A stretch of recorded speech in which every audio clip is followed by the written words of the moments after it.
Welcome back to Around the Table with Stacy Smith as we're talking about the politics both nationally and locally, but we are going to switch now to the national scene. With a big lead in the polls, former President Trump declined to participate in last night's GOP presidential debate.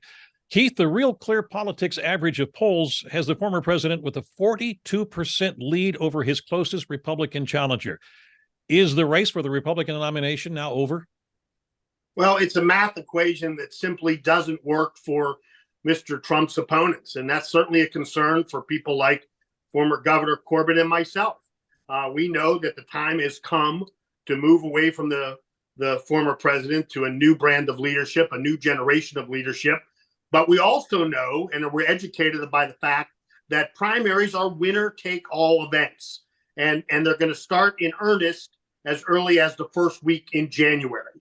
And wisely so, the Democratic machine that controls a lot of the judiciary in America, in my opinion, is slow playing the Trump indictments. I mean, for all indication, when you read the news stories, both in the popular news industry and in social media, there's reason to believe that there will be no real indictments or convictions on any of these indictments until maybe May or June of next year.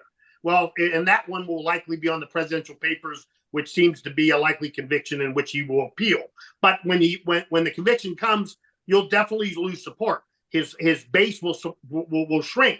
But guess what? In May or June of next year, it's over. The delegate count, he will have had sufficient delegates by that point that it won't even matter. I mean, the reason that we move our primary every 4 years from May to April is we want to be relevant in picking a president, because we know by May it's over. So that's the conundrum we're in. We're in a position where we know it's time to move away, but it's a storyline that we don't control, and it looks pretty dismal for us at this point that we're going to be strapped with the former president once again, unless something happens between now and the beginning of next year. Joe, that has to be music to your ears. Well, yeah, it is. It's pretty clear that the Republican candidate's going to be Trump, and then the Democratic candidate will be President Biden, because that's a matchup that we've seen before, and it's one that the Democrats are reasonably comfortable with. And I think that the result of that matchup is predictable. The Republicans have not won a major national election since 2016 when Donald Trump won. He's just dragging them down. He's a collar around their neck. And as much as regular Republicans would like to shake that, they're unable to, because he has his grip sunk in pretty deep. That's a big problem. And, if they can't catch him, they need to start figuring out who's going to be the opposition to Trump, and they need to do it fast. Tonight, they should start to see, I expect to see folks like, folks like Nikki Haley. When you watch candidates like Nikki Haley perform, you just continue to see this ability to appeal to other than MAGA Republicans, and an ability, I would think, to appeal on her continuing performances on these debates to appeal to moderate Democrats.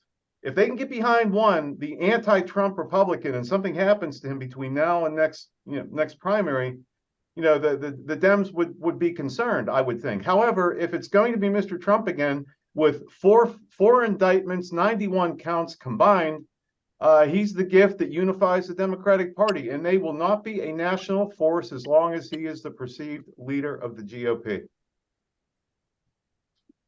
Governor, your thoughts? I totally agree with what everybody has said. It is time for the Republican Party to decide what they want to do. Unfortunately, I think leadership within the party, both elected and elected officials and elected by the party, isn't willing to take on the former president of the United States at this time, which is in my opinion, letting the party down.